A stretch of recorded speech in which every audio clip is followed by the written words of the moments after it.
2 kun bo'ldi bunga. Hozir mana ko'rib turibsiz, ichida olmalari bor. Live video qilishni o'rgandik, hozir biz ham jonli she'rdan o'tamiz endi. Yo bismillah.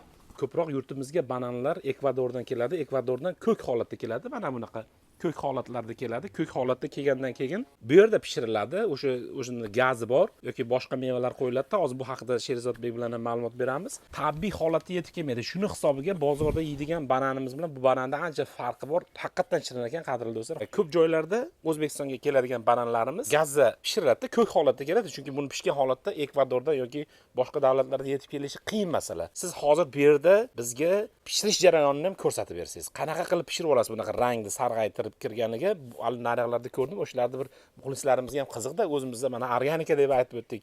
O'sha pishish jarayonini ozgina tushuntirib bersangiz. Xo'p bo'ladi. Endi buni pishish jarayoniga keladigan bo'lsak, banan o'zi hosilga kirgandan keyin buni yetilish davri bor. Endi hosilga kirgandan keyin 2 yilda yetilib tayyor bo'ladi. Yetilib mana ko'rib turibsiz, ko'm-ko'k bo'lib yetilgandan keyin buni biz tabiiy usulda ichiga olma solib turib, mana ko'rsatib o'tamiz. Bu yerda ham sal uzoqroq bo'lsa ham. Yo'q, mayli o'tib ko'rsatamiz, mayli. Keling, bu anaqaku. Live video qilishni o'rgandik, hozir biz ham jonli she'rdan o'tamiz endi. Yo bismillah. Hoppa, narga tomondan aylansangiz. Qadrli muxlislar, endi issiqxonani ichi ozgina harakatlarimizga tasvirda kamchiliklar bo'lsa rozi bo'lasizlar, chunki bu yerda keyingi joy emas. Mana bu shu yetilib tayyor bo'lganini mana bir 2 kun bo'ldi bunga. Hozir mana ko'rib turibsiz, ichida olmalari bor. Olma nimaga olma?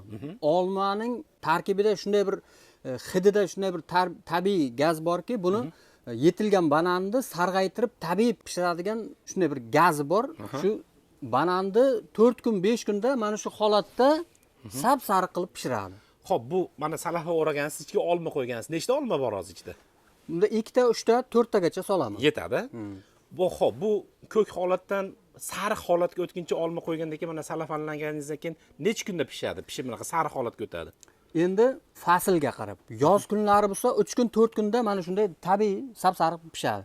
Qishki kuniga 1 haftaga boradi. 1 haftada shu tayyor bo'ladi. 1 haftada sap-sariq bo'lib tayyor bo'ladi. Ha, hozir mana yonimizda ko'k banan ham bor. Endi bu bananni holatidan kelib chiqadigan bo'lsak, bu bananga qanaqa holatda siz buni hali pishib yetilayotganini bilasizki, olma qo'yib dimlayapsiz, mana gazda pishirgani. Bu qaysi holatga kelganda bilasiz buni pishganini? Mana menga hozir umuman tushunarsiz-da bu holatda olma qo'yishingiz. To'ppa-to'g'ri. Hali bunga bor. Bunga bir 20 kun, 1 oyda bu tayyor bo'ladi.